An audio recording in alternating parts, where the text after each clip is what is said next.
শুভ সকাল, সবাইকে আমন্ত্রণ জানাচ্ছি এখন টিভির স্বাস্থ্য বিষয়ক নিয়মিত আয়োজন আরোগ্য নিকেতনে।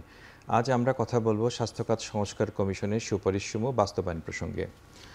এই বিষয়ে কথা বলার জন্য স্টুডিওতে উপস্থিত রয়েছেন ডক্টর আবু মোহাম্মদ জাকির হোসেন, সদস্য স্বাস্থ্য খাত সংস্কার কমিশন ও সভাপতি কমিউনিটি ক্লিনিক স্বাস্থ্য সহায়তা ট্রাস্ট, এবং আরও উপস্থিত রয়েছেন ডক্টর সৈয়দ আব্দুল হামিদ, অধ্যাপক, স্বাস্থ্য অর্থনীতি ইনস্টিটিউট, ঢাকা বিশ্ববিদ্যালয়।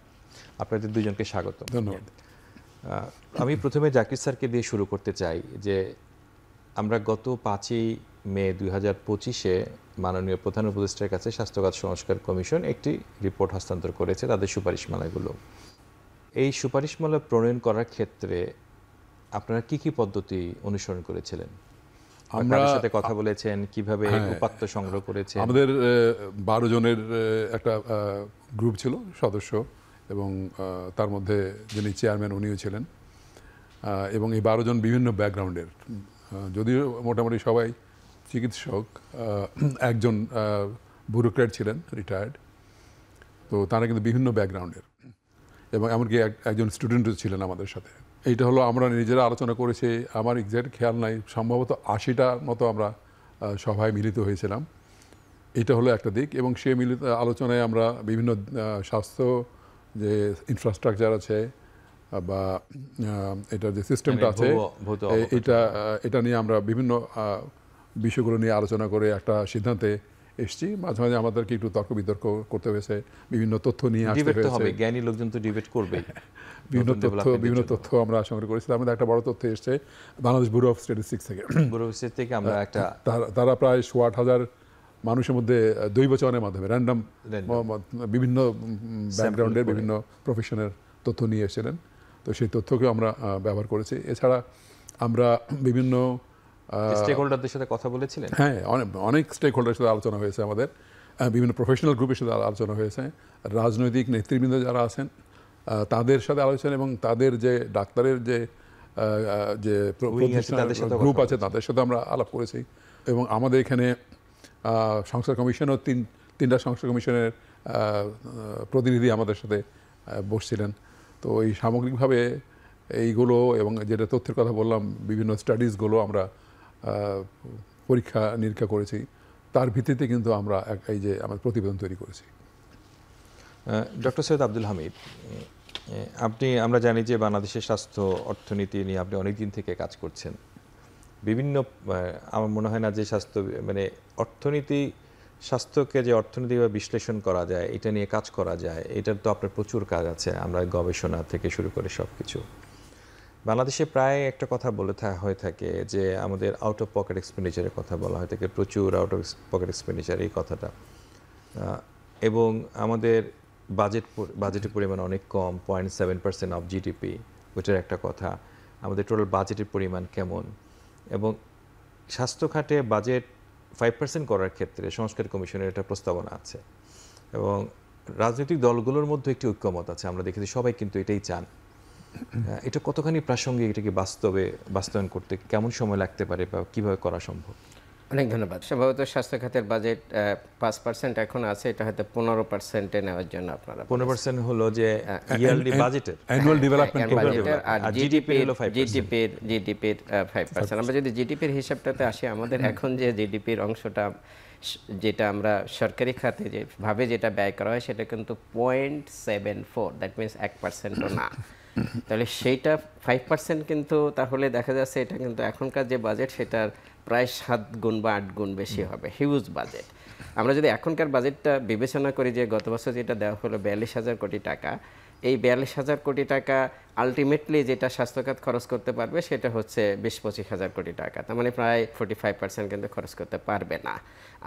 তো সেটা নানা কারণ আছে যে কেন খরচ করতে পারে না। তাই বলে কি স্বাস্থ্যখাতের বাজেট বৃদ্ধির দরকার নেই? অবশ্যই আছে বাজেট। আমি যেটা মনে করি যে এখন যে বাজেটটা আছে সেটা হচ্ছে যে ওই যে 5% জিডিপি বা 15% অফ দ্য আমাদের অ্যানুয়াল বাজেটের, এটা একটু ধাপে ধাপে যেতে হবে আর কি। ধাপে ধাপে গিয়ে আমাদের ওই জায়গাটা কতদিন আমরা টার্গেট করতে পারি? আমি যদি বিবেচনা করি যে আমাদের এই মুহূর্তে যেটা দরকার সেটা হচ্ছে যে সাপোজ আগামী বছর যেটা দরকার সেটা হলো আমাদের এখন যে বাজেটটা দেওয়া হয় এই 5% অফ দ্য বাজেটের এর সাথে আরও 1.5 থেকে 2% যোগ করলে প্রায় 7.5% মতো হলে আমরা কিন্তু একটা ভালো জার্নি স্টার্ট করতে পারি। তারপরে প্রয়োজন অনুযায়ী এটা আস্তে আস্তে বাড়িয়ে হয়তো এরকম 12 থেকে 15% এটা যেতে হবে আলটিমেটলি, কিন্তু সেটার জন্য হয়তো 5, 7, 10 এই বছরের একটা মুহূর্তে স্বাস্থ্য বাজেটের কত পার্সেন্ট, মানে প্রতি বছরে যে বাজেট তার কত পার্সেন্ট এই আমরা এবার দেওয়া স্বাস্থ্য হয়েছে? খাতে পাই হচ্ছে 5%। এবার পেয়েছি আমরা 5%। 5.02 এরকম 5 এর কাছাকাছি। Annual এটা কিন্তু আমরা বহুত দিন ধরে কিন্তু এই 5 এর কাছাকাছি অ্যানুয়াল বাজেট, অ্যানুয়াল বাজেটের বহুত দিন ধরে এটা কিন্তু ঘোরাঘুরি করছে। কিন্তু স্ট্যান্ডার্ড কত হওয়া উচিত মিনিমাম? আমাদের স্ট্যান্ডার্ড WHO যেটা বলে সেটা হচ্ছে যে 15%। 15%, কারণ আমাদের ধরেন যে হিউজ এখন একটা ভ্যাকেন্সি রয়েছে সমস্ত ক্যাডারেই, সমস্ত জায়গায় কিন্তু একটা হিউজ এটা ভ্যাকেন্সি এটা রয়েছে। 15% যাওয়া মানে আরো 3 গুণ বাড়াতে হবে। আরো 3 গুণ বাড়াতে হবে। তাহলে এটা কতদিনে যাওয়া সম্ভব বলে মনে করেন? না, এটা তো যাওয়া সম্ভব। আমি যেটা বললাম যে এই নেক্সট ইয়ারে যখন বাজেটটা দেওয়া হবে তখনই এটা 2-2.5% বাড়ানো উচিত, এবং সেটা ধাপে ধাপে এইটা 5 থেকে আমরা 7। কি আগামী 10 বছরে প্ল্যান করব না 5 বছর করব, সেটা আমি একটু বুঝতে চাচ্ছি। আমার মনে হয় 10 বছরের প্ল্যানটাই ভালো, কারণ হচ্ছে যে আমাদের যে বাজেটটা দেওয়া হচ্ছে সেটাকে ইউটিলাইজ করার ক্যাপাসিটিটা ডেভেলপ করতে হবে। আমি একটু অ্যাড করি এখানে, ক্যাপাসিটির উনি যেটা বলেছেন সেটার সাথে আরেকটা জিনিস হবে অর্থায়নের ব্যবস্থাটা, অর্থায়নটা। তো অর্থায়নের যে কোত্থেকে আসবে, হ্যাঁ সেটাই। তাহলে এই টাকা যেখান থেকে আসবে সেখান থেকে কিন্তু রাতারাতি আনা যাবে না, আস্তে আস্তে বিভিন্ন পরীক্ষা নিরীক্ষার মাধ্যমে, বিভিন্ন পদক্ষেপের মাধ্যমে বাড়াতে হবে। আমরা যেমন সোশ্যাল হেলথ ইন্স্যুরেন্সের কথা বলেছি, এটা কিন্তু রাতারাতি করা যাবে না। এটা যে আয়োজনটা, সাংগঠনিক যে কাঠামোগুলো, সেগুলো করতেই 5-7 বছর লেগে যাবে। তারপরে বিভিন্নভাবে যে ট্যাক্সের কথা আমরা বলছি, তাই না, যে সিন ট্যাক্স বা CSR এর এগুলা, তো এগুলো অন্তত 2-3 বছর লাগবে। তাহলে সামগ্রিকভাবে আমি যদি সবগুলো চিন্তা করি, অর্থায়নটা অন্তত 7-8 বছর তো লাগবে। 7-8 বছর লেগে যাবে টোটাল ওই জায়গায় যেতে। ইন্দোনেশিয়া কিন্তু এই যে কাজগুলো কিন্তু আজকে থেকে 20 বছর হয়ে গেছে শুরু করেছে, এবং তারা সাকসেসফুল হয়ে গেছে। কিন্তু ইন্দোনেশিয়া যখন শুরু করেছে তখন কিন্তু আমরাও চিন্তা করেছি, কিন্তু আমরা করি নাই। কারণ আমার মনে আছে মিনিস্ট্রি অফ হেলথের একটা মিটিংয়ে 2004 সালের একটা মিটিংয়ে আমার মনে আছে যে মাননীয় সচিব মহোদয় বলছিলেন যে হেলথ ইন্স্যুরেন্স একটা ক্রস কাটিং ইস্যু, 2004 সালের কথা বলছি, কিন্তু এই ইস্যুটা এই মুহূর্তে গুরুত্বপূর্ণ না। তো রাষ্ট্র যখন 20 বছরের বেশি স্বপ্ন না দেখতে পারে, সে রাষ্ট্র কিভাবে আগাবে? একদম ঠিক কথা। মানে ওরা যখন শুরু করেছে তখন আমরাও চিন্তা করেছি, কিন্তু আমাদের চিন্তাটা ওই আপনি যেটা বললেন ওই ধরনের সুদূর প্রসারী ছিল না। আমাদের সব চিন্তা পিসমেল সাইলো, একটু করা, একটু পাইলট করি, কিন্তু পাইলট করে তারপরে যে স্কেল আপ করা যে প্রোগ্রাম, এগুলো আমাদের থাকে না। সামগ্রিকভাবে যে চিন্তাটা, সামগ্রিক পরিকল্পনা, ভিশনটা, সেটা হয় নিতে চান না, বা নিতে যে হবে কিভাবে নিতে হবে সেটা বুঝেন না। বাট কিন্তু চেষ্টা করলে তো হবে। এখানে চেষ্টা তো করতেই হবে। আমরা স্যার অন্যান্য দেশগুলোতে দেখি যে হামিদ ভাই জানেন যে বিশেষ করে ক্যানাডিয়ান হেলথ সিস্টেমে কিন্তু সাধারণ মানুষ প্রচুর দান করে থাকেন।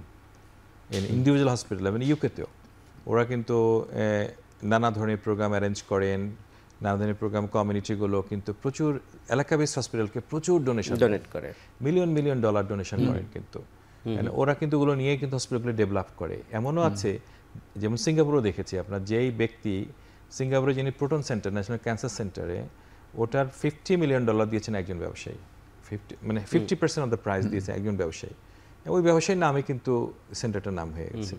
এটা কিন্তু সম্ভব। কিন্তু আসলে আমাদের দেশেও কিন্তু অনেক মানুষ আছেন যারা কিন্তু এরকম দিতে চান, কিন্তু সরকারিভাবে নেয়ার কোনো ব্যবস্থা নাই। এখানে এই প্রসঙ্গে আমি যেটা বলি, আমি আপনারা জানেন এই যে লোকাল গভর্নমেন্টের একটা প্রজেক্ট আছে জাইকা ফান্ডিংয়ে, তারা ভৌত অবকাঠামো ডেভেলপমেন্ট থেকে শুরু করে মেডিকেল ইকুইপমেন্টগুলো দেয়। কিন্তু ধরেন যে অ্যাম্বুলেন্স দিচ্ছে বা মেডিকেল ইকুইপমেন্ট দিচ্ছে, আলট্রাসোনোগ্রাফি, এক্সরে সহ ইয়ে করে দিয়েছে আর কি, হ্যাঁ, কিন্তু সেইগুলো যে সরকারি সিস্টেমে যাবে এবং সেটা মেইনটেনেন্সটা যে সরকারি সিস্টেম থেকে আসবে, সেইটুক জিনিসই কিন্তু দাঁড় করানো যায়নি। এটা কিন্তু গত 7-8 বছর ধরে তারা কিন্তু এই সাপোর্টটা দিচ্ছে। এটা কিন্তু তারা কমিউনিটি ক্লিনিকও দিচ্ছে। হ্যাঁ, কমিউনিটি ক্লিনিকও দিচ্ছে, কমিউনিটি ক্লিনিক করেও দিচ্ছে, এবং একটা ভালো একটা যদিও এটা লোন মানি বাট স্বল্প সুদে, কিন্তু এটা একটা ভালো, এবং লোকাল গভর্নমেন্টকে অ্যাসোসিয়েট করে তারা এই কাজটা করছে। কিন্তু সরকারি সিস্টেমে সেটা কিন্তু নেওয়ার সুযোগ হয়নি যে এটা মেইনটেন।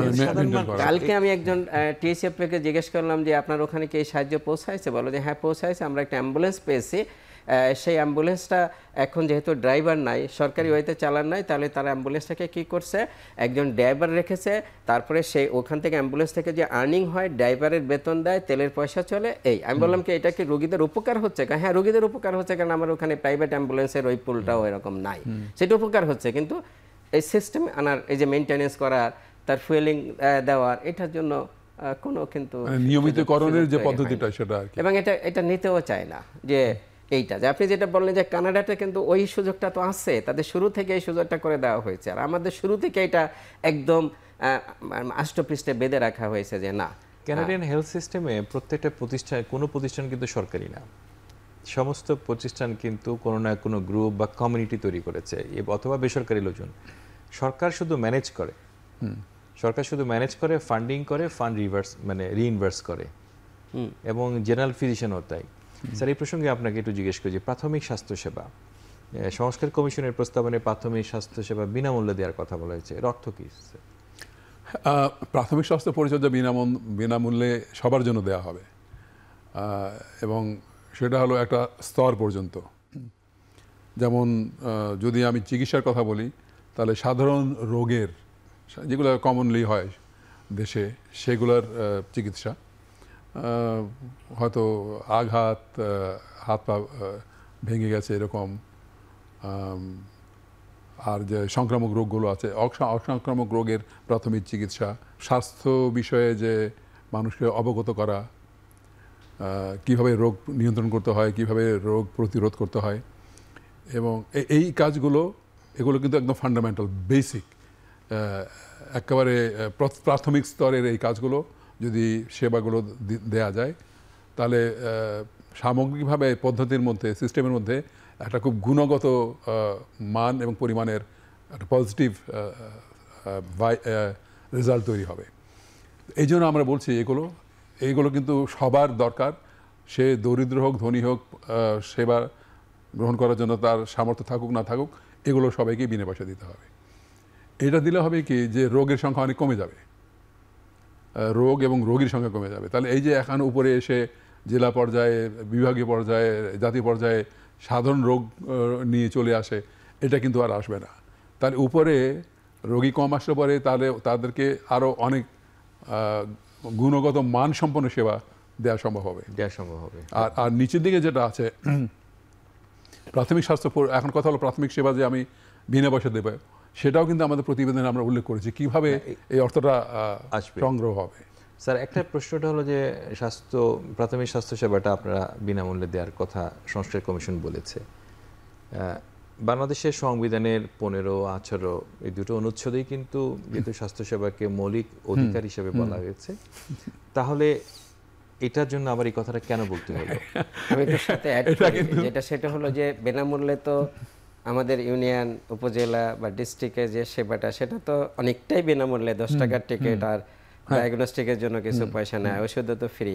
তাহলে এখানে বিনামূল্যে তো অনেকটা আছে, কিন্তু আপনারা বিনামূল্যে বলতে কি বোঝাচ্ছেন? এটা আসলে এটা আমি অনেক সময় বিভিন্ন জায়গায় কথা বলছি, বিনামূল্যে দেয়া হচ্ছে, কিন্তু মানসম্পন্ন যতটুকু প্রয়োজন ততটুকু দেওয়া হচ্ছে না, এবং যতজনের প্রয়োজন ততজনকে দেওয়া হচ্ছে না। এইটা হলো সমস্যা।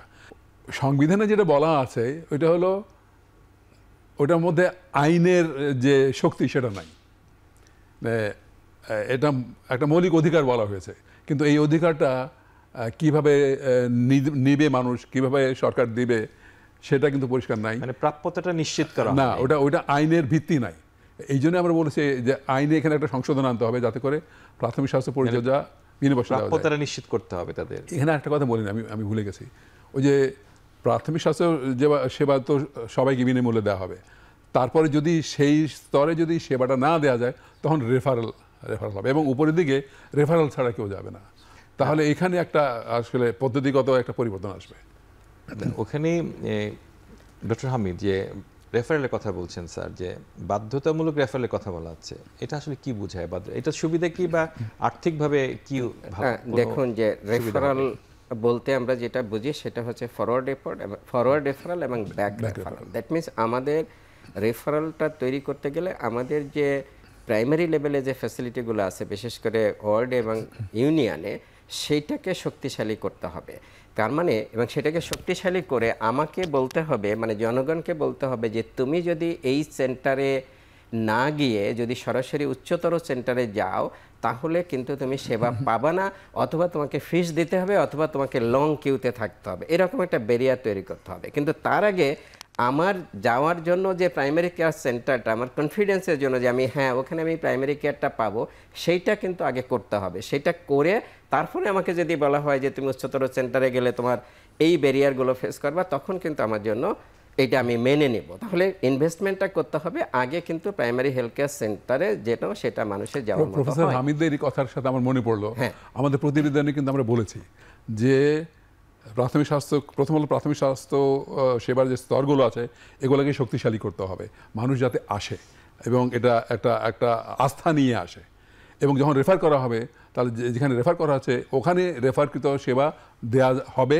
এই আস্থা যাতে মানুষের মধ্যে আসে। আমরা স্যার একটা আমার যতক্ষণে মনে পড়ে যে একটা কথা আমরা বলার চেষ্টা করেছিলাম যে প্রত্যেক নাগরিককে একজন ফ্যামিলি ফিজিশিয়ান বা প্রাইমারি হেলথ কেয়ার ফিজিশিয়ানের সাথে মানে ইয়ে হতে হবে, লিঙ্ক থাকবে, লিঙ্ক মানে কি রেজিস্টার্ড হতে হবে প্রত্যেক নাগরিককে, প্যানেল থাকবে। হ্যাঁ, সেটা হলো ওইভাবেই কিন্তু তাকে এগোতে হবে, নাহলে কিন্তু এটা বাস্তবায়ন করা সম্ভব। এবং এই রাইট, একদম ঠিক বলেছেন। তার মানে আমাদের প্রাইমারি সেন্টারগুলোকে শক্তিশালী করে প্রত্যেকটা নাগরিককে বলতে হবে যে তুমি তোমার পছন্দ মতো প্রাইমারি কেয়ার সেন্টারগুলো যেখানে আছে সেখানে এনরোল করো। এই যে এনরোল করো, এনরোল করার পরে তুমি ওখানে যাবা, তুমি এই জায়গায় তোমার পছন্দ না, তুমি বি জায়গায়ও করতে পারো। সেটা নিয়ে যেমন ইউকেতে আছে যে তার এই জিপি পছন্দ না, সে অন্য জিপি করতে পারে। হ্যাঁ, তো সে তার পছন্দ মতো জায়গায় এনরোল করে তার সুবিধা মতো জায়গায়, কারণ আমাদের যেহেতু বাউন্ডারিগুলো ঠিক নাই, মানে জিওগ্রাফিক্যাল বাউন্ডারি, ফ্যাসিলিটির বাউন্ডারিগুলো ঠিক নাই, সো সে পছন্দ মতো জায়গায় সে এনরোল করলো। এনরোল করে তাকে ওখানে যেতে হবে।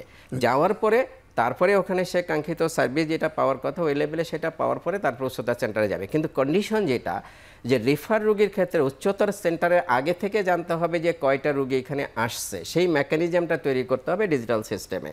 এবং ওই হসপিটাল, উচ্চতর হসপিটাল, সেটা উপজেলা হোক বা ডিস্ট্রিক্ট হোক, তাকে কিন্তু আগে থেকে প্রস্তুত থাকতে হবে যে আমার এই অতিথিগুলো আসতেছে, এটা তো অতিথি আসার মতো, তাকে কিন্তু রিসিভ করার জন্য সুযোগ থাকতে হবে। ওখানে গিয়ে যদি নতুন রোগী হিসেবে সে ট্রিটেড হয় তাহলে তো সেই এই রেফারেল সেন্টারে। আব্দুল হামিদ, আমরা একটা বিরতি নিয়ে আবার আসছি।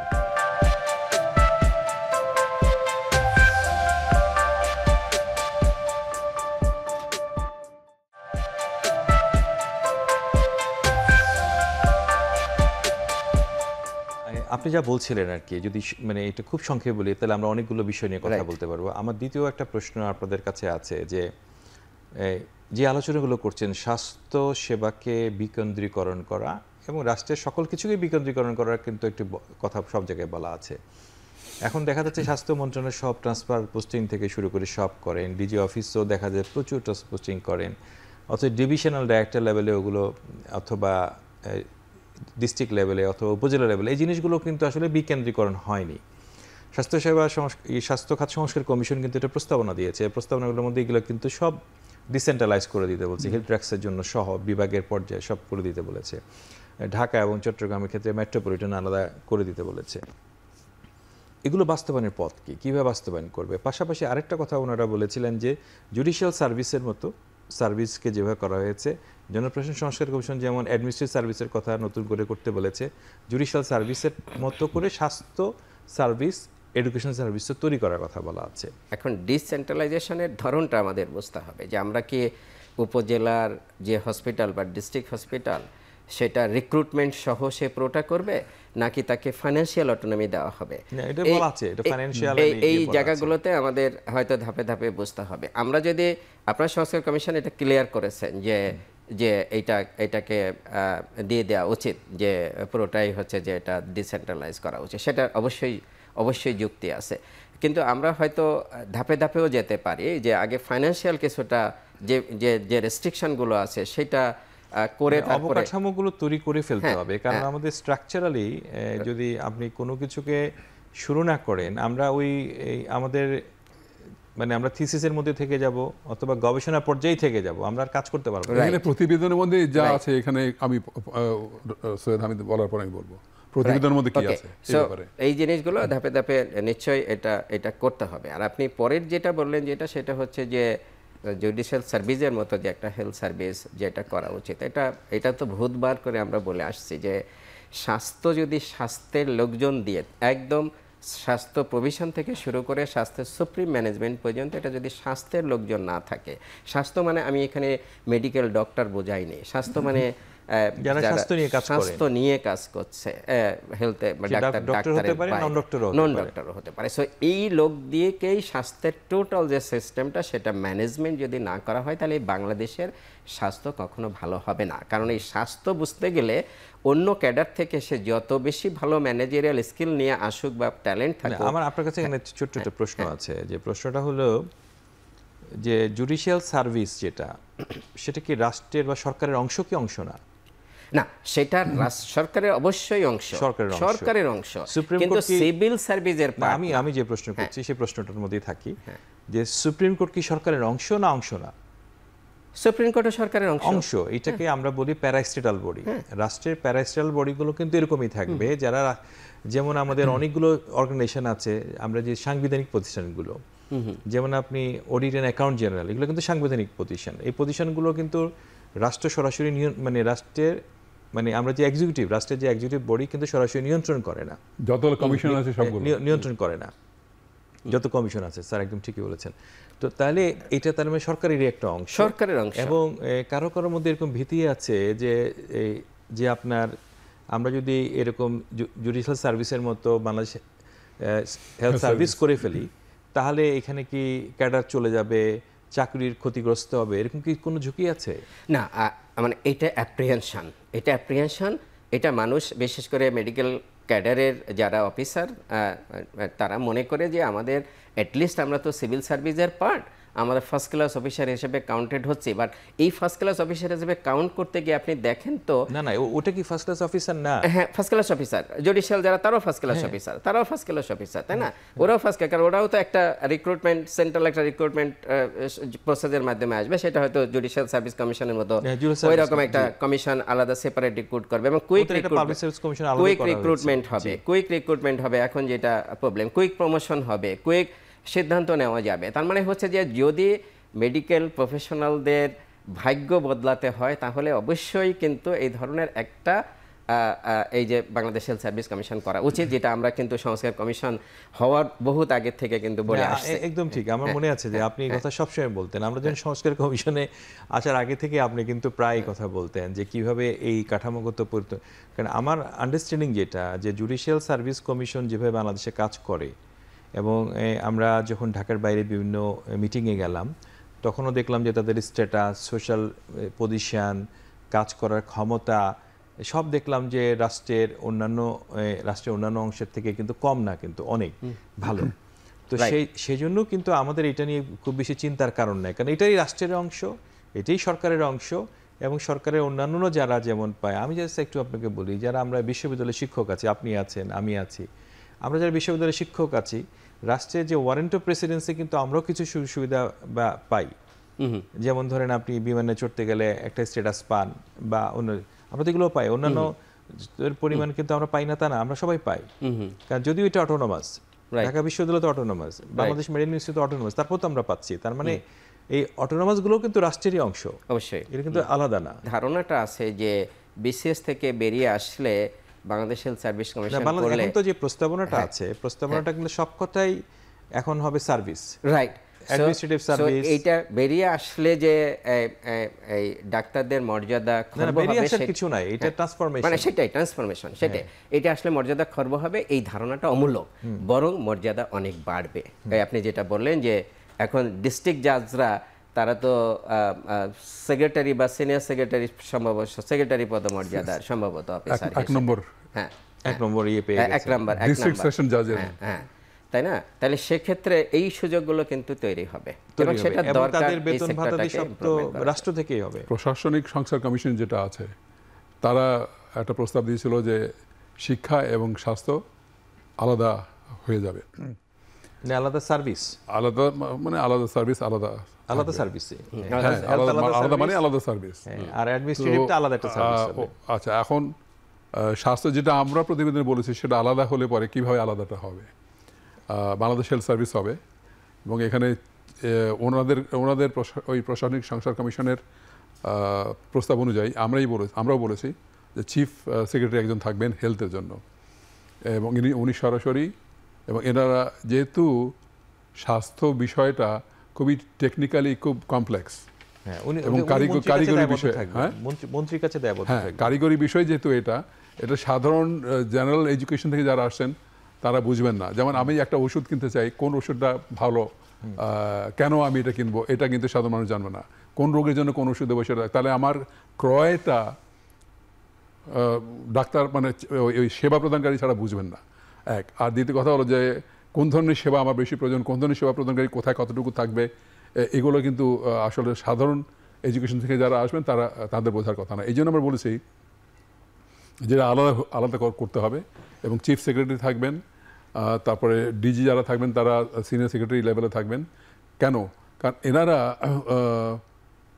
প্রথম কথা হলো যে আপনার চিকিৎসা শাস্ত্র কিন্তু 5 বছরের এবং 1 বছর ইন্টার্নশিপ, 6 বছর। অন্যদের কিন্তু 4 বছরের মধ্যে, তারা এমনকি 2 বছর ইন্টারমিডিয়েট পরে 2 বছর পরেও কিন্তু জেনারেল সার্ভিসে ঢুকতে পারেন, কিন্তু এখানে 6 বছর লাগে। তাহলে এই 6 বছরের একটা, এবং তাদের যে মেরিটটা আছে সেটাকে আমাদের মূল্যায়ন করতে হবে এবং সে অনুযায়ী মূল্য দিতে হবে। আর আমরা বলেছি যে ও যখন আলাদা হয়ে যাবে তখন কিন্তু চিকিৎসকদের বেতন কিন্তু একেবারে ফিক্সড এমন কিছু না, একই গ্রেডের মধ্যে হয়তো যিনি হয়তো এমবিবিএসে খুব ভালো রেজাল্ট করেছেন আর যিনি খুব ভালো রেজাল্ট করেননি তাকে একই ভাবে মূল্যায়ন করা উচিত হবে না, বা যার অনেক অভিজ্ঞতা আছে কম অভিজ্ঞতা আছে একই গ্রেডের মধ্যে থাকবে, কিন্তু স্টেপগুলো একই রকম থাকবে না। তা এইটা। তারপর আমরা বলেছি যারা প্রান্তিক পর্যায়ে কাজ করবে, হার্ড টু রিচ এরিয়াতে কাজ করবে, এবং যাদের কমিটমেন্টের প্রমাণ পাওয়া আছে তাদেরকে প্রমোশন দেওয়ার ক্ষেত্রে একটু অগ্রগতি দিতে হবে। তাহলে এই যে বেতনের স্বাধীনতা, তাদের যে ভালো গবেষণা করলে সে গবেষণার কাজ, এগুলোর জন্য ইনসেন্টিভ পাবে। তাহলে এইগুলো দেখাশোনা করার জন্যই তখন আমরা একটা ওই যে স্বাস্থ্য কমিশনের কথা বলেছি, বিসাইড বাংলাদেশ হেলথ সার্ভিস একটা স্বাস্থ্য কমিশন যারা এটাকে সহায়তা করবে, অ্যাডভাইস দিয়ে, মনিটরিং দিয়ে, রিভিউ অ্যাসেসমেন্ট করে, মূল্যায়ন করে বাংলাদেশ হেলথ সার্ভিসে যারা আছেন তাদেরকে পরামর্শ দেবেন যেটা কীভাবে এগুলোকে আরও উন্নত করা যায়। মানে একটা বিষয় হলো যে আপনারা তো ওখানে এই যে পার্বত্য অঞ্চলের জন্য এটা আলাদাও একটা স্বাস্থ্য বিকেন্দ্রীকরণের কথা বলেছিলেন, কারণ এটা কেন বললেন, পার্বত্য চট্টগ্রাম কেন আলাদা করতে হবে? এখানে 2-3টা বিষয় আছে। একটা হলো যে আপনি যদি সমতল এলাকার যদি গড় পপুলেশন দেখেন জেলার, তো এখানে 15 থেকে 20 লাখ থাকে, কিন্তু পার্বত্য এলাকায় 5 লাখ। কিন্তু সেই 5 লাখকে সেবা দিতে গেলে এই 15-20 লাখকে যত সহজে দেওয়া যায় ওই 5 লাখকে এত সহজে দেওয়া যায় না। এরা এত বিচ্ছিন্ন এবং তাদের যে যাতায়াত ব্যবস্থা এত দুর্গম যে ওদেরকে আলাদাভাবে চিন্তা না করলে, আলাদা চিন্তা, আলাদা পরিকল্পনা, আলাদা দৃষ্টিতে যদি না দেখা হয় তাহলে কিন্তু ওদেরকে আসল সেবা দেওয়া যাবে না। আপনি যেমন ধরুন কমিউনিটি ক্লিনিক আমি করছি প্রতি 6,000-এর জন্য কাগজে কলমে, বাট 8-10,000 এখন। ওইখানে যদি আপনি এরকম করেন তো সেই 8-10,000 এক কমিউনিটি ক্লিনিকে চিন্তা করে 2,000-এর বেশি হওয়া উচিত না ওখানে একটা কমিউনিটি ক্লিনিক। কারণ কোনো এলাকা আছে যে এক ইউনিয়ন থেকে আরেক ইউনিয়নে যেতে 2 দিন লাগে, পাহাড় ডিঙ্গাই 2 দিন লাগে। এই যে চিন্তা চেতনাটা এইটা, তারপর ওদের যে রোগের যে এইগুলো প্যাটার্নগুলো সেগুলো অন্যরকম। তাহলে ওখানে যারা সেবা দেবেন তাদের যে মনোমানসিকতা সেটা এবং প্রশিক্ষণ সেটা হতে হবে অন্যরকম। তো এখানে আমরা আরেকটা কথা বলেছি, আমি ভুলে গেছিলাম, সেটা হলো যে দুর্গম এলাকায় যারা কাজ করবেন তাদেরকে ইনসেন্টিভ দেওয়ার কথা বলেছি আমরা প্রতিবেদনে। যে 30 বিরতি নিয়ে আবার আসছি স্যার।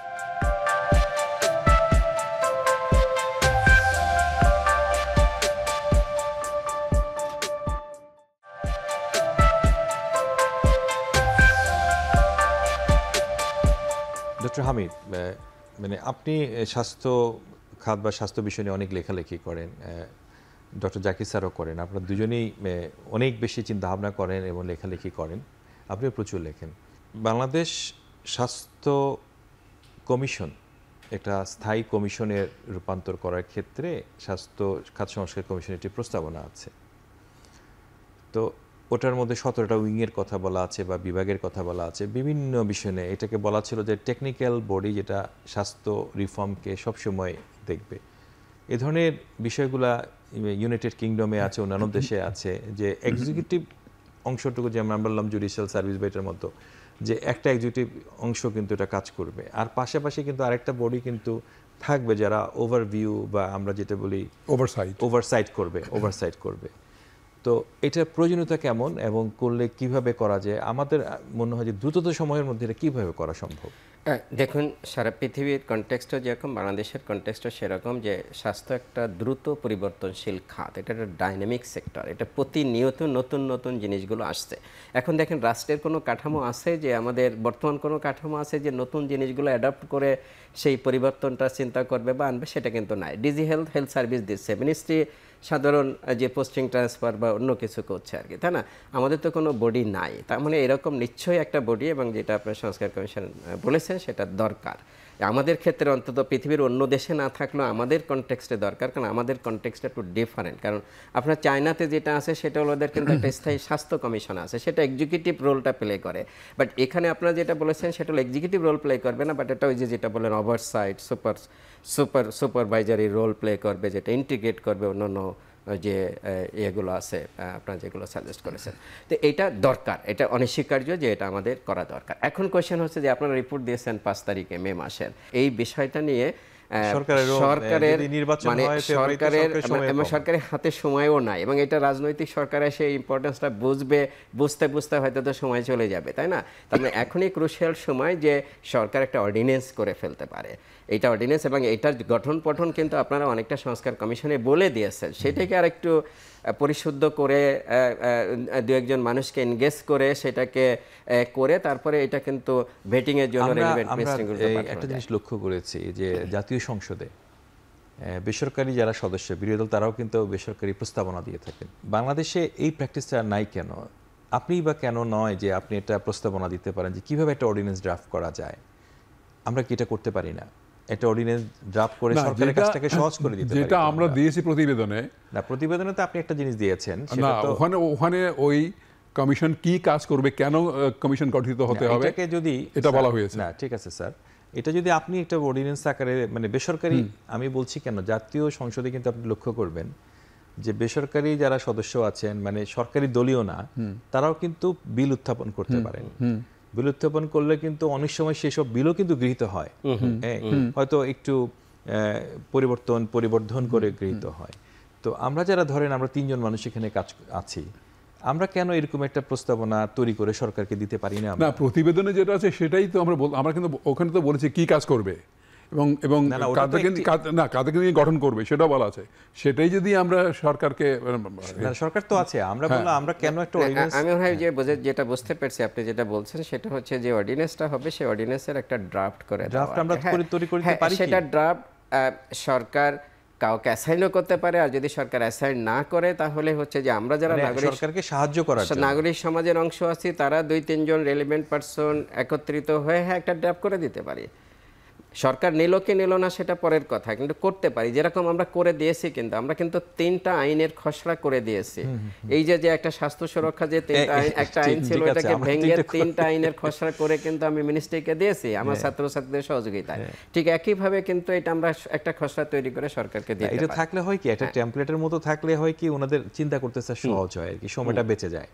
অথবা অনেক সময় কিন্তু, কারণ হচ্ছে স্বাস্থ্য একটা অত্যন্ত জটিল মন্ত্রণালয়, এই মন্ত্রণালয়টাতে কিন্তু কাজকর্ম করা কিন্তু সহজ না, কিন্তু কারণ আমাদের যে রীতি, এই রীতিতে এখনো স্বাস্থ্য মন্ত্রণালয় বেশিরভাগ সময় কাটে হলো ট্রান্সফার পোস্টিং নিয়ে, তাকে কোথায় কাকে দিবে এটা নিয়ে সারাক্ষণ ব্যস্ত থাকে। কিন্তু এই পলিসি মেকিং বিষয়গুলো নিয়ে ভাবার জন্য অনেক সময় তারা আসলে যারা গুরুত্বপূর্ণ তাদেরও কিন্তু সময়ের বেশ অভাব, কারণ তারা চাইলেও পারেন না, কারণ সারাক্ষণই কেউ না কেউ এটার জন্য অনুরোধ করতে থাকেন, কেউ না কেউ বলতে থাকেন। সেজন্য আমার কথা হলো যে আপনাদের মতো যারা যোগ্য মানুষ আছেন, যে জাকির স্যার আছেন, আপনি আছেন, আপনাদের মতো মানুষগুলো কিন্তু এই কাজে সরকারকে সাহায্য করতে পারে। আমার মনে হয় যে সরকার প্রসেস আছে, সেই প্রসেসের মধ্যে ফেলতে হবে। সরকার তো একটা নিয়মের মাধ্যমে কাজ করবে। আমরা হয়তো একটা ড্রাফট করে দিলাম, ড্রাফট করলে ক্যাবিনেটে যাবে, ক্যাবিনেট থেকে আইন মন্ত্রণালয় যাবে, তারা হয়তো একটু ভেটিং করবে, তারপরে হয়তো অর্ডিন্যান্সের জন্য সরকার তার বিধিবদ্ধ নিয়মের মধ্যেই চলবে। আমার মনে হয় যে আমাদের যে অ্যালায়েন্স ফর হেলথ নেটওয়ার্ক আছে যেটা, আমরা মনে হয় ওখান থেকেও আমরা এটা প্রস্তাব দিতে পারি যে আমরা একটা ড্রাফট করে দিয়ে সেটা দিলাম। ওটা হতে পারে, অথবা আমরাই 3-4 জন মিলে ইন্ডিভিজুয়ালি একটা প্রস্তাব হ্যাঁ, করে কারণ দিতে এই পারি। আমি দেখেছি যে যারা ইভেন আমাদের এখন যারা সরকারের উপদেষ্টা আছেন বা স্বাস্থ্যেরও যারা উপদেষ্টা হিসেবে কাজ করছেন, তারাও কিন্তু আগ্রহী যে কেউ যদি তাদেরকে এইসব কাজে সহযোগিতা দেন, প্রস্তাবনা দেন, সে প্রস্তাবনা তারা নিতে আগ্রহী এবং তারা এটাকে গুরুত্ব দিতে চান। তো এই সুযোগগুলো কিন্তু আমরা নিতে পারি। হ্যাঁ, এটা একদিক দিয়ে ভালো, কারণ সরকার কাউকে দায়িত্ব দিলে আবার যেটা হয় সেটা হচ্ছে যে তার আবার শত্রু গড়ে ওঠে, কিন্তু কেউ যদি সরকারকে করে দেয় তাহলে সরকারের পক্ষে সেটা নেওয়ারও সুযোগটা তৈরি হয়, না, সেটা ভালো। এগুলো ওপেনই হতে পারে, এটা ভালো প্রস্তাব। প্রকাশ্য হতে পারে, ওপেন হতে পারে। প্রকাশ্যই হতে হবে, কারণ আমাদের তাহলে বুঝতে হবে যে জনগণ এটা কিভাবে নিচ্ছে, বা প্রফেশনাল যারা আছে তারা কিভাবে নিচ্ছে, অ্যাসোসিয়েশনগুলো কিভাবে নিচ্ছে। কারণ ওটা কিন্তু যদি প্রথমেই আমরা যদি একটা সামঞ্জস্যপূর্ণ করে ফেলতে পারি এবং তাদেরকে যদি অন বোর্ড করতে পারি, তাহলে কিন্তু এটা অনেক সহজ হয়ে যায়। একটা বিষয় হলো যে মানে সমাজটা পুরো স্বার্থকেন্দ্রিক এখন। তো স্বার্থকেন্দ্রিক সমাজে কিন্তু সমস্ত জনগণের সাথে কথা বলে, 20 কোটি জনগণের সাথে কথা বলে সমাধান করা যাবে না। হ্যাঁ, এবং আমাদের কিছু অ্যাসোসিয়েশন স্ট্রং স্টেক হোল্ডার আছে যাদেরকে অনবোর্ড করতে হবে। অ্যাসোসিয়েশনগুলো কিন্তু নানা রকম মত বিরোধ এবং অন্যান্য একটা স্বার্থকেন্দ্রিক পদ্ধতিতে তৈরি। তো এই তৈরিতে হচ্ছে কি যে আসলে জনগণ যেটা চায় বেসিক্যালি সেটা কিন্তু আসলে রিফ্লেকশন ঘটে না কখনো বাংলাদেশে।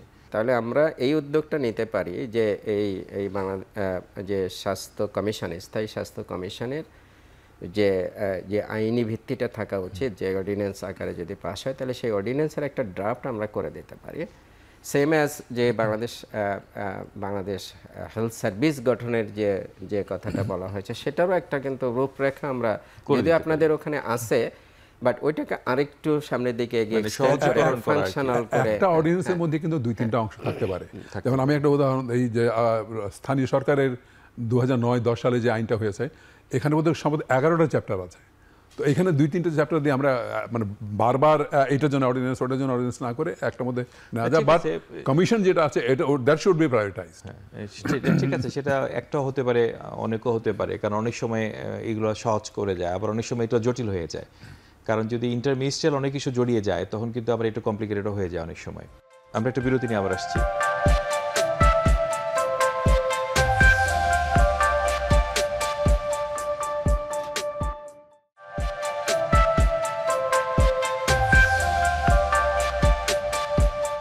জাকির স্যার, কারণ প্রাথমিক স্বাস্থ্যসেবা নিয়ে আপনার যে দীর্ঘদিন কাজ করার অভিজ্ঞতা, আপনি সরকারের বিভিন্ন পর্যায়ে কাজ করেছেন, আবার ওয়ার্ল্ড ব্যাংকের সাথে কাজ করেছেন, বিশ্ব স্বাস্থ্য সংস্থার সাথে কাজ করেছেন, বিভিন্ন জায়গাতে আপনার একটা কাজের একটা বিশাল অতীত আছে, দক্ষতা আছে, প্রমাণ আছে, অভিজ্ঞতা আছে। এখন এই জায়গাগুলোতে নগর স্বাস্থ্যের যে বিষয়টা দেশে এখন দেখা যাচ্ছে যে প্রাথমিক স্বাস্থ্যসেবার যে অবস্থা, আরবানে কিন্তু নগর স্বাস্থ্য বলতে আসলে কিছু আছে কিনা, যে প্রাথমিক স্বাস্থ্যসেবা বলতে কিছু আছে কিনা, যদি না থাকে তাহলে খুব সংক্ষেপে বলবেন যে এটা কিভাবে করা যেতে পারে। এটা কিন্তু খুবই চমৎকার এবং গুরুত্বপূর্ণ একটা প্রশ্ন। নগর স্বাস্থ্য বলতে শুধু এশিয়ান ডেভেলপমেন্ট ব্যাংকের অর্থায়নে এবং স্থানীয় সরকার পল্লী উন্নয়ন সমবায়ের অর্থায়নে যে একটা প্রকল্প আছে সেটা কিন্তু 45টা এলাকাতে আছে, 22টা এলাকাতে আছে। তো এটা কিন্তু মানে বাংলাদেশে 329টা বা 332টা মিউনিসিপ্যালিটি আছে, 12টা সিটি কর্পোরেশন আছে, তার খুবই ক্ষুদ্র অংশে এটা পরীক্ষামূলকভাবে করা হচ্ছে। এখন যে আইনগুলো আছে এই আইনগুলো দায়িত্ব দিয়েছে স্থানীয় সরকারের যে প্রতিষ্ঠানগুলোকে, তাদেরকে দেওয়া হয়েছে স্বাস্থ্যসেবা দেওয়ার জন্য। তাদের কিন্তু কোনো সেই সামর্থ্য নাই, আর্থিক সামর্থ্য বা কারিগরি সামর্থ্য, প্রশাসনিক সামর্থ্য কোনোটাই ওদের নাই। আবার স্বাস্থ্য মন্ত্রণালয় কিন্তু তাদের সরাসরি টাকা দিতে পারবে না, ট্রেজারি রুলে বাধা আছে। তাহলে এখানে একটা সমন্বয়ের যে প্রয়োজন আছে, এটা না হওয়া পর্যন্ত আমাদের প্রতিবেদনে আমরা কিন্তু বলেছি যে কী করে নগরের মানে কমিউনিটি ক্লিনিকের মতো কী করা যায়, ইউনিয়ন পর্যায়ের মতো কী করা যায়, ওয়ার্ড লেভেলে বা ইয়েতে, এবং অন্যান্য যে 6টা মিনিস্ট্রি আছে যারা নগর এলাকায় সেবা দেয়, তাদের সাথে কী করে সমন্বয় করা যায় এবং কমিউনিটি লেভেলের যে ক্লিনিকগুলো কীভাবে তৈরি করা যায়, এগুলো বলা আছে। আর একটা কথা বলা আছে, এই যে নগর এবং মিউনিসিপ্যালিটির যে স্বাস্থ্য বিভাগ আছে, এখানে অনেক জায়গায় কিন্তু সিটি কর্পোরেশনের স্বাস্থ্য বিভাগের হেড একজন ইঞ্জিনিয়ার। তাহলে তার মানে হলো এটা কিন্তু একটা জগাখিচুড়ি। তাহলে স্বাস্থ্য মন্ত্রণালয়ের নেতৃত্বে বা যদি বাংলাদেশ হেলথ সার্ভিস তার নেতৃত্বে এমন কিছু করতে হবে যাতে আরবান হেলথের সবাইকে একত্র করা প্রতিষ্ঠান আছে এখানে একসাথে হয়ে যাবে। ঠিক আছে স্যার, একটু এখানে আমি একটু যেটা বলতে চাই সেটা হচ্ছে যে আসলে আমাদের আরবান খুব সংক্ষেপে আমাদের হাতে আরবান সময় নেই। হেলথ, রুরাল হেলথ, এই ডিভিশনটা আমাদের বাদ দিতে হবে। আমাদের health is health, primary health care আরবানের পপুলেশনের জন্য দিব, রুরাল পপুলেশনের জন্য দিব। এখন কোশ্চেন হচ্ছে যে চমৎকার বলছেন আপনি, হ্যাঁ। স্টিয়ারিংটা কে ধরবে? ডেফিনেটলি স্বাস্থ্যের কনসার্ন যখন আসে তখন স্টিয়ারিংটা ধরতে হবে স্বাস্থ্য মন্ত্রণালয়কে, বাদ লোকাল গভর্নমেন্টকে বাদ দিয়ে না, তাদেরকে পাশের সিটে বসিয়ে স্বাস্থ্য মন্ত্রণালয়কে ড্রাইভিং ফোর্সে বসাতে হবে। আমাদের সংস্কার কমিশনের প্রস্তাবনায় কিন্তু শুধু লোকাল গভর্নমেন্টের কথা বলিনি আমরা, কিন্তু আমরা বলেছি যতগুলো সরকারি সংস্থা বা মন্ত্রণালয়ের সাথে যুক্ত সবাইকে কিন্তু আমরা অনবোর্ড রাখবো, রাইট, শুধু ওই যে লোকাল 6টা মন্ত্রণালয় আছে, যা যা আছে সবাই, রাইট, সবাই তো সেটা যদি করা যায় তাহলে কিন্তু স্টিয়ারিংটা ধরতে হবে স্বাস্থ্য মন্ত্রণালয়কে, কারণ এটা কাউকে দায়িত্ব রুলস অফ বিজনেস কিন্তু স্বাস্থ্য মন্ত্রণালয়। স্বাস্থ্যের কথা যখনই আসে তখন কিন্তু আমরা তীর আঙ্গুল উঁচু করি কিন্তু স্বাস্থ্য মন্ত্রণালয়ের দিকে। এই ইন্ডিকেটর খারাপ কেন? কোভিডের সময় দেখেছি, ডেঙ্গুর সময় দেখতেছি, চিকুনগুনিয়া, সব ক্ষেত্রে যে স্বাস্থ্য মন্ত্রণালয়ের দিকে আমরা আঙ্গুলটা উঁচু করি যে স্বাস্থ্যের অবস্থা খারাপ। WHO তে যে রিপোর্টটা দিতে হয় সেটা স্বাস্থ্য মন্ত্রণালয়কে দিতে হয়, তাই না? তো স্বাস্থ্যকে স্টিয়ারিং ধরতে হবে, বাট অন্যদেরকে সাথে নিয়ে, অন্যদের সাথে নিতে হবে। ডক্টর আবু মোহাম্মদ জাকির হোসেন, আপনি যদি খুব সংক্ষেপে বাংলাদেশের আগামী দিনের স্বাস্থ্য খাতে কি করণীয় একটি লাইনে যদি বলেন। এইটা কিন্তু আমাদের সংস্কার কমিশন প্রতিবেদনে বলা আছে, একটি লাইন, যে স্লোগান যদি বলেন। আচ্ছা, তাহলে আমাদের আগামী দিনের যে সমন্বিত সেবা তৈরি করতে হবে এবং মান পরিমাণ দুটোই লাক্সই হতে হবে জনগণের, যাতে করে প্রত্যাশা সেটা পূরণ করা যায়। আমি যেটা বলবো সেটা হলো স্বাস্থ্যকে ব্যক্তিগত, পারিবারিক, সামাজিক এবং রাষ্ট্রীয় জীবনে 1 নাম্বার গুরুত্বে আনতে হবে। 1 নাম্বার গুরুত্বে না আনতে পারলে স্বাস্থ্য কখনো ভালো হবে না। অর্থাৎ হলো রাজনৈতিক দলগুলোকেও স্বাস্থ্যকে অঙ্গীকারকে প্রথম দিকে নিয়ে আসতে হবে, মানে স্বাস্থ্য শুধু সুখের মূল না, উন্নতির মূল, উন্নতির মূল। অনেক ধন্যবাদ sir. Doctor Mohammad Abu Zakir Hossain, doctor Syed Abdul Hamid, আপনাদের দুজনকে এখন টিভির অনুষ্ঠানে আসার জন্য অনেক ধন্যবাদ। আপনাদের ধন্যবাদ। ধন্যবাদ।